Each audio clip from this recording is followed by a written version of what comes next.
Hello everyone, welcome to a brand new video on cellular respiration. Now this is part 2 of a 4-part series. In the previous video we went over an introduction, discussed the major pathways and what was going on, things like that. So if you haven't watched that video yet and need that video, please go back and watch it now.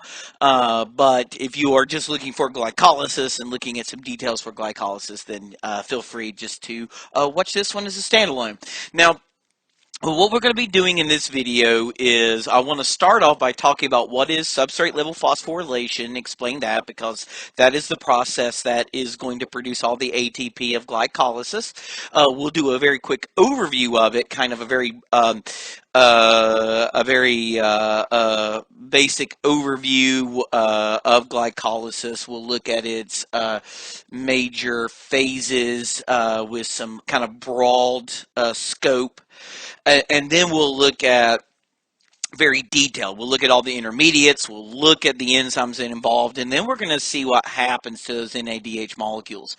So as we go through this, let's really just start off discussing what is meant by this idea of substrate level phosphorylation. Now, when we look at the word substrate, what this should tell us is that we are dealing with an enzyme, because what substrates are the reactants of an enzyme. So that means we are dealing with an enzyme.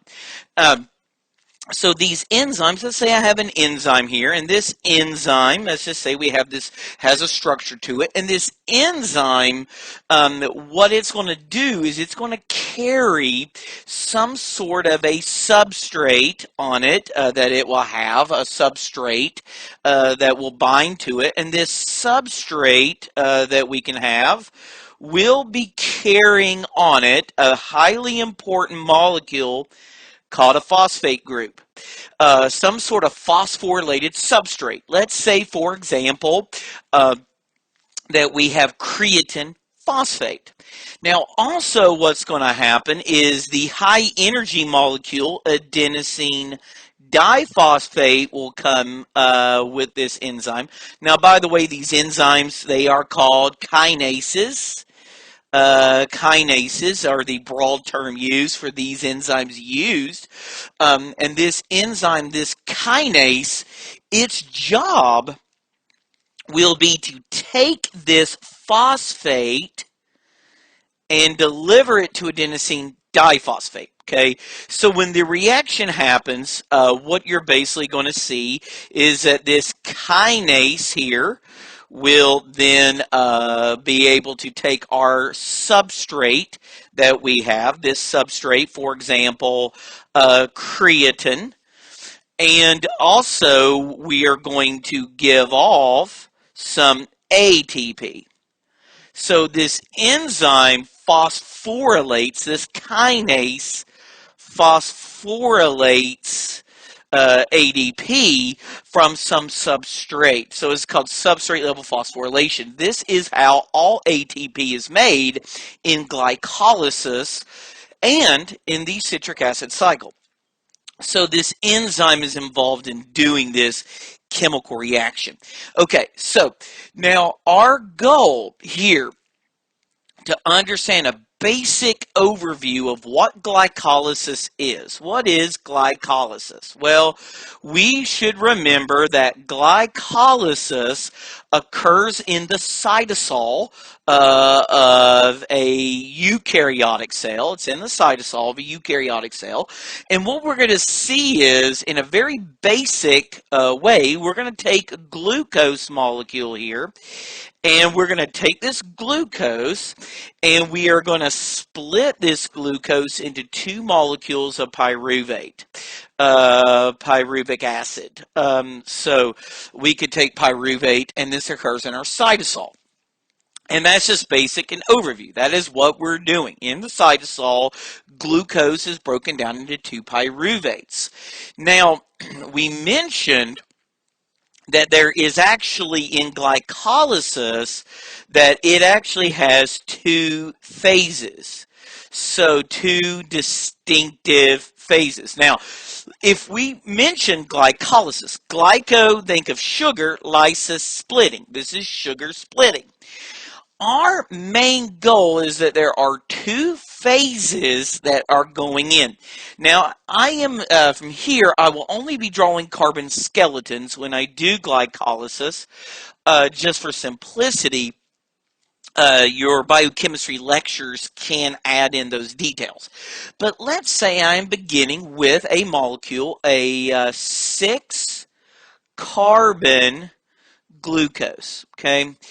And our 6-carbon glucose, 1, 2, 3, 4, 5, 6. So that the carbon skeleton is just going to be dots, black dots for the carbons, that we are going to go in on this chemical reaction. Basically, there's a multi-step process that I'm going to make as simple as we are going to take two ATP molecules, and we are going to invest these. Of course, we're going to get two ADPs from that, and we're going to invest that, and we are going to make these two little molecules, which I'm not going to go into just yet what their names are, but basically we're going to make these little phosphorylated 3-carbon sugars here. And what we have essentially done here, these are some intermediates that we have produced. And we have created here a first step. This is called the energy investment phase. Now, in energy investment phase, what I am doing is I am investing 2 ATPs. So that is energy investment phase. I am investing 2 ATPs. And we make these intermediates here, which I will name later. Now, these intermediates basically, they'll be able to undergo some chemical reaction. So, basically, I'm just going to do this. We're going to just kind of unite them here, saying they are both going to get, because what's going to happen, it'll make sense in the next one, but one gets converted into the other. So we're going to take these guys and we're going to put them through a series of reactions. And what these reactions are going to do is take the ability here of 4 ADP molecules now and produce 4 ATP molecules. So we have now also with that is 2 NAD plus molecules will be turned into 2 NADH molecules as well. Now, because here we invested 2 ATPs and we got 4 ATPs, this is called the energy payoff phase. I refer to that, we just call this energy payoff phase in my classes. And this energy payoff phase, what you are going to do is you are only getting 2 net ATPs. You make 4 gross, but you invest 2, you make 4, so that means it's kind of like if I spend $2 to make $4, I only made $2. If you spend 2 ATPs to make 4 ATPs, you only really come out with 2 ATPs net. And with this, we make 2 3-carbon compounds called pyruvate. And so there will be 2 3-carbon pyruvates made at the end of the energy payoff phase. Now, I will talk more in detail about this, but this is just the generalized idea, what we're trying to do. Now let's actually take a look at this. We're going to go into all these molecules, discussing them, where we will do in detail the energy investment phase and then the energy payoff phase. So we're going to start with the details of this, and we're going to do energy investment phase and do some details here. So I'm going to write energy investment just up here, just so we know that that's what we're doing. But energy investment phase, and I want some extra room. Now, again, we are beginning this whole process with glucose. Remember, glucose is a 6-carbon compound called glucose. Okay, glucose is a 6-carbon compound, 6-carbon sugar. So that's what we're going to begin with is 1, 2, 3, 4, 5, and 6. So it is a 6-carbon sugar. It is a hexose. And this hexose sugar here, what is going to happen since it is a hexose, one of the first things we are going to be doing in this with this hexose sugar is we are going to take some ATP here in our very first step, and we are going to produce a molecule of ADP. Now, to do this, we need a kinase. Now, glucose is a hexose. So the enzyme that does this is hexokinase. And I better write that just a little bit further over here. Is hexokinase. Remember, a kinase is an enzyme that does the substrate level phosphorylation process. Now, what we're going to get is glucose with a phosphate on it. So 1, 2, 3, 4, 5, 6. And then let's put a phosphate on that. So what we have made, it is glucose with a phosphate on the 6th carbon. So it is glucose 6-phosphate. Glucose 6-phosphate. Glucose is on the 6th phosphate. On the 6th carbon, sorry. The phosphate is on the 6th carbon. There we go. Let's say that correctly. Easy to kind of get tied over your words. So we've done the first phosphorylation. Now what we're going to do is we're going to do just a little bit of change. We are still going to have a sugar here. We're going to see 1, 2, 3, 4, 5, 6 carbon sugar, but glucose is not the only 6-carbon sugar out there. So is fructose. So what we're going to do is we're going to just basically convert this guy. Now, if you guys do not know that fructose is just an isomer of our glucose. They are isomers of each other. They are types of, they have the same chemical formula but different structures. So we are making here what is called fructose or fructose. Fructose, now we are on the 6th carbon, so fructose 6-phosphate. So how did we do that? Well, there was an enzyme. Now, in this case, these are isomers. So this is just we are taking a phosphorylated glucose. So we could just say this is a phosphoglucose isomerase. Phosphoglucose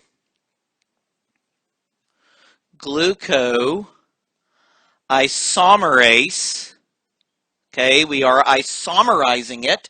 We are just converting it into a chemical that has the same chemical formula but different structure. Now we're going to have to take this guy here. And ultimately what we're going to do is we are going to take our glucose 6-phosphate, 1, 2, 3, 4, 5, 6.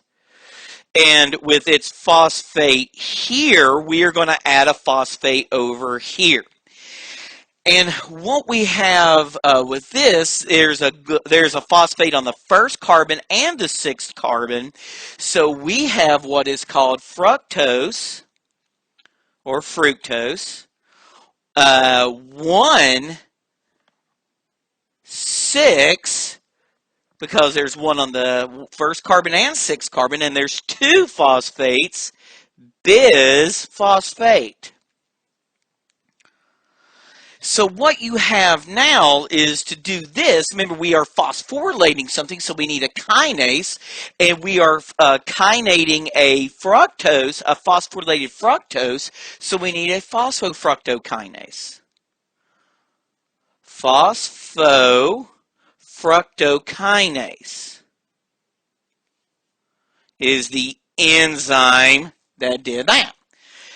Then with our fructose 1,6-bisphosphate, we have an enzyme that is involved in taking these aldehyde-based sugars, these aldoses, and it's going to split it in half. So we have an enzyme that's going to split this into two equal halves. Now, because these are two equal halves, they are isomers of each other. They're basically, we have these two isomers where we basically are going to come in right here and split it in half like that. We have two isomers of each other. And these, we have one. Now, I'm going to abbreviate it because it's very hard to actually write the full names of these molecules on my iPad that I'm using to make the video. This one is dihydroxyacetone phosphate. We're just going to call it DHAP. Dihydroxyacetone phosphate, and the other one is glyceraldehyde 3-phosphate. We're just going to call it G3P. Now, to do this, we use an aldolase. These are aldehydes, aldolase. Remember, an aldehyde, there are two ways to describe sugars. One of those ways is by the number of carbons, like pentose, hexose, things like that. Or based on the position of the carbonyl, whether it is on the end or in the middle of the carbon chain, where you have aldehydes and ketones. So these are aldoses. So this is where you're going to have a aldehyde is where you have a carbonyl group with it's on the end. So you have one organic group with a hydrogen sticking out. Okay. So this aldolase will split this guy in half, and then what we are going to need is an enzyme that can convert our DHA, because our DHAPs to G3Ps. We want G3P. That's the one that's going to go in there. So we want to convert our DHAPs to G3Ps, and we need an isomerase to do this. And so the G3Ps are what's going to be able to enter in the next phase. Is our G3Ps, our glyceraldehyde 3-phosphates. So our isomerase can convert DHAPs to G3Ps. Now, sometimes not all of this does go, because like DHAP, for example, can go into lipid metabolism, can go into a variety of other things, can be used by the cell. So sometimes you don't get 100% of conversion. And this is part of the reason why sometimes I always tell my students that while you see that it's 36 to 38 ATPs as a range, this is kind of one of the reasons we can explain that. Is not 100% of the DHAPs will be turned into G3Ps. Now, if you have to know the chemical structures of these, you can easily look them up. But I'm just now I will have a mnemonic device to actually use to help you guys remember each and every one of these once I'm done. So now what we're going to do is go into energy payoff phase. Now this is a little bit more complicated, a little bit more involved. Now, some of you guys call these by different names, but we are going to start here with, there are two of these, remember. So I'm only going to draw one, but there are two of these G3Ps, glyceraldehyde 3-phosphate. So there are two G3P molecules, glyceraldehyde 3-phosphates. Now, what is going to happen here? The G3Ps, the glyceraldehyde 3-phosphates, G3Ps. We are going to have a chemical reaction that's going to happen here where we have to kind of just a little bit of a, we got to phosphorylate this. We are going to bring in because there are two of these, but I'm trying to keep it simple. Just remember there are two of these, but I'm only drawing one of them. There will be two what we call inorganic phosphates, and they are going to be brought in this chemical reaction. I need to lift that up a little bit. Let me just erase that and start over here. There will be two inorganic PIs, inorganic phosphates, that will be brought in here. And to do this, because this is a 3-carbon sugar, it's a triose, and the enzyme that does this, adding on. Now remember, we're going to be helping to add some phosphates on. Now this is adding the phosphate to it. This is not a substrate level phosphorylation. This is not producing phosphate. This is helping to add this, so we need a dehydrogenase. It is a triose sugar that is having phosphate through dehydration put on there. So this is triose phosphate dehydrogenase. Triose phosphate dehydrogenase.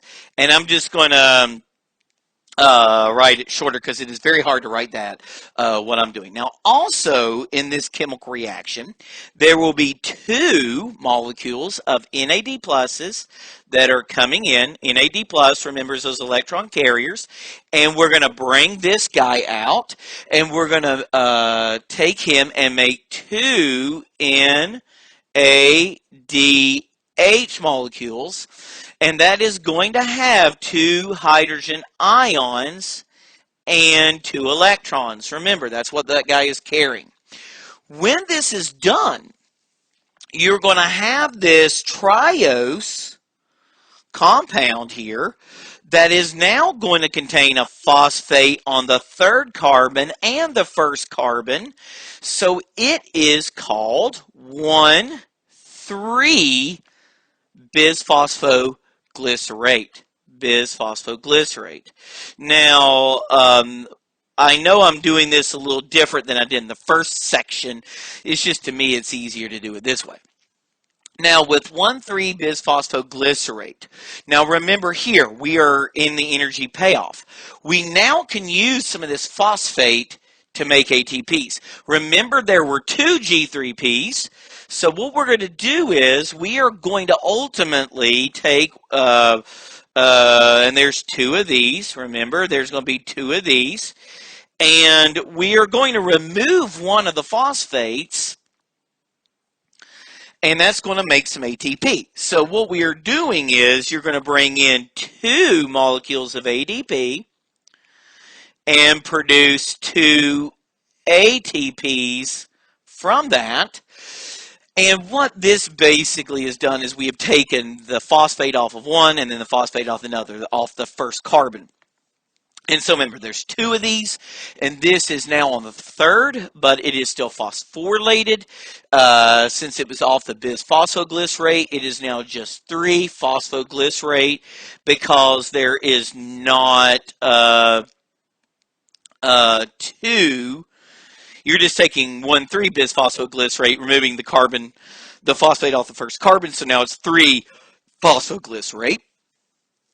And then what we're going to do, now to do that, we are using, and we were doing some phosphorylation. There is an enzyme here that takes that off and transfers the phosphate from 1,3-bisphosphoglycerate to make ATP. So that is a kinase that is used, and this is phosphoglycerokinase.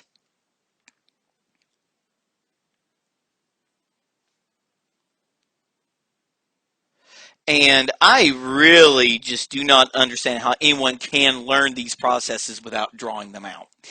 I had to draw them out so many times to fully understand what's happening.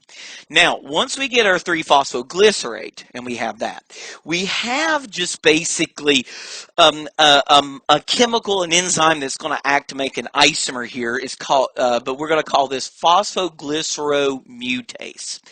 And it's going to mutate this a little bit. It's just going to basically shift our phosphate to another position, to the second carbon, and we are now having, instead of 3-phosphoglycerate, is 2-phosphoglycerate, because now we've moved it to the second carbon. So this is a mutase, we call it. We're making basically a phosphoglyceromutase. We're basically making an isomer here. We're just mutating it a little bit. We're just moving it around where it didn't belong. Now, the next enzyme involved in this process will remove water. Now, if you guys remember, that is actually the job of an enolase. An enolase is an enzyme that removes water. If you guys are taking the biochemistry classes, then you know that you are going to have this enolase that does this.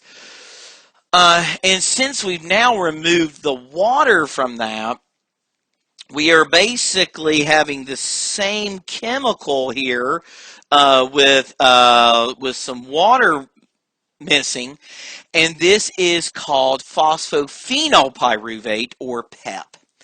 And with this, I'm just going to write PEP. Since PEP is such a big enzyme that we should know, a big chemical compound that we should know is phosphophenolpyruvate, and that is produced from the enolase removing water from the 2-phosphoglycerate. Now, with PEP, and I always tend to do this, it's a little bit harder on here than it is on paper, is with PEP, when we have our PEP here, our phosphoenolpyruvate, PEP, all we have to do now with PEP is we are going to take again a process with 2 ADPs coming in to make 2 ATPs, again through substrate level phosphorylation. So that means we need another enzyme, and we are using what is called pyruvate kinase to do that. And now we are left with our pyruvate. Now remember, there was 2 PEPs, there is 2 pyruvates. And now we are left with our pyruvate molecule. And that is the steps in which we could go through to get this, okay? Now, as you can see, these are very complex things. So I've got some mnemonics to help you guys learn these. Now, what I will do is with this is discuss in the very last part is mnemonics for the energy investment phase and the energy payoff phase. So let's kind of split this in half, and these will be the intermediate molecules, and then I'll have one for the enzymes that you can use as well. So let's do energy investment. Now, I'm using one that is actually fairly common. It's one that I was told by a tutor when I was a student. And then I use it. I do have this in my notes in my course that I teach. Now, mostly I'm teaching the majors biology students, so I do not have them memorize it, but I do go over it with them so that they're prepared when they take the biochemistry and metabolism courses for those biology majors, because they're going to need to take that. Now, what I use is the mnemonic, goodness gracious, Father Franklin did go. And let me clean up that. Okay. Father Franklin did go. Okay, so these are the intermediates for this. We have glucose. Oops, there we go. Let me clean up my writing here. We have glucose. We have glucose 6-phosphate. Father Franklin, we have fructose 6-phosphate. Franklin, we have fructose 1,6 BP bisphosphate. Now, remember that Franklin is longer than Father, so is Gracious. See, 1, 2, 3, 4, 5, 6, 7. 1, 2, 3, 4, 5, 6, 7. Okay, never mind. But I was going to say the same thing about with Franklin. 1, 2, 3, 4, 5, 6, 7, 8. Father, 1, 2, 3, 4, 5, 6. Just remember that Franklin is a longer word. So it is fructose 1,6 bisphosphate, where Father is fructose 6-phosphate. That helps you to kind of remember what these are used for. Did is your DHAP, dihydroxyacetone phosphate. And go is G3P, glyceraldehyde 3-phosphate. Now, that is, goodness gracious, Father Franklin did go. Now, energy payoff. Now, with energy payoff, what we are dealing with here is a continuation of Father Franklin. So, goodness gracious, Father Franklin did go. By picking pumpkins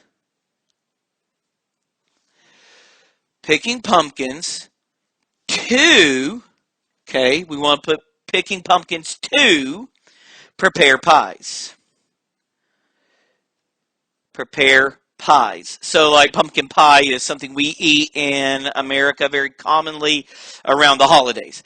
So I'm making this video shortly after Christmas. Okay, so we have a 1,3 bisphosphoglycerate. And I'm just going to say 1,3 BPG. Bisphosphoglycerate, 1,3 BPG. It's very hard to write and keep it. Now, picking is 3-phosphoglycerate. So I'm just going to say PG, 3PG. And pumpkins 2. Now, pumpkins 2, it is 2-phosphoglycerate. 2-phosphoglycerate. 2PG. And I'm just writing this shorter because you guys have seen these, so I'm trying to save room.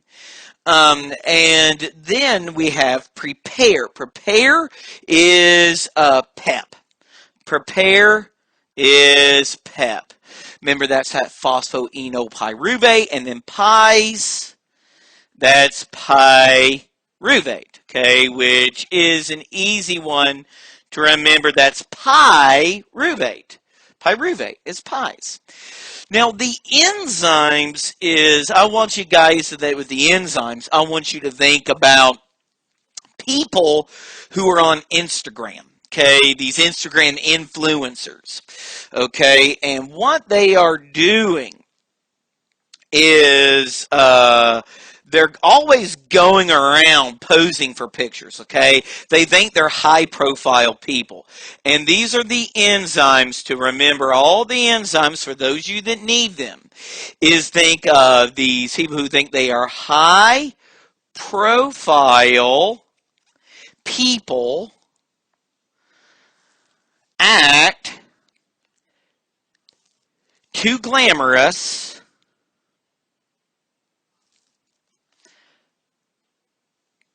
posing every place.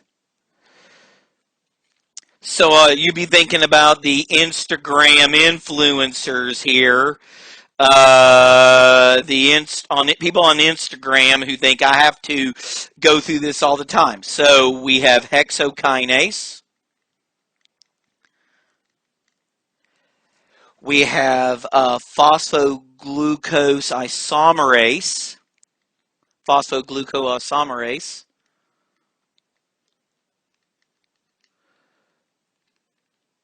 Okay. We have people. This is what's called phosphofructokinase. I'm going to write this as PFK. It's just easier for me to write that here. ACT, this is an aldolase. 2, this is our triose phosphate dehydrogenase. Triose phosphate dehydrogenase. Glamorous is our phosphoglycerokinase. And I'm just going to kind of say it and write it because it is very hard to write all of these in, and my hand gets pretty tired. Posing, phosphoglyceromutase. Our enolase and our pyruvate kinase.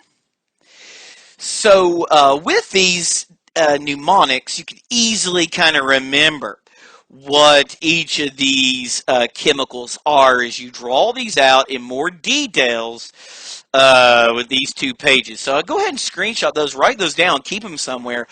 I found because with examinations, you have to think through these processes as well. It helps you because you do have to kind of remember what enzymes do these, as well as understanding the reason behind it. And a lot of times you'll hear me say things, okay, this makes sense because we are taking a 3-carbon, a triose, and this is why I tell my students all the time, is you need to understand these terminologies. That's why early parts of biochemistry and metabolism, you learn what an enolase does, what an isomerase does. If you know that these are enzyme names, tells you the functionalities, then when you actually go into the metabolism, metabolic pathways, it helps you understand it. Okay, lastly, I just want to mention, what is it that all of these NADHs do? Well, these NADHs that I have made here, and I have made some NADH molecules, they all are going to ultimately make it to the electron transport chain, which is part of oxidative phosphorylation. Okay, they are going to the oxidative phosphorylation process, the electron transport chain found on the inner membrane of the mitochondria. And that is the thing, because remember, these electron carriers are carrying 2 electrons on them that can be brought into the electron transport chain to make ATP. Now, in the next video, I am going to discuss mostly the citric acid cycle. We are going to look at the molecule, the intermediate reaction and the citric acid cycle. And then in part 4, we'll do oxidative phosphorylation.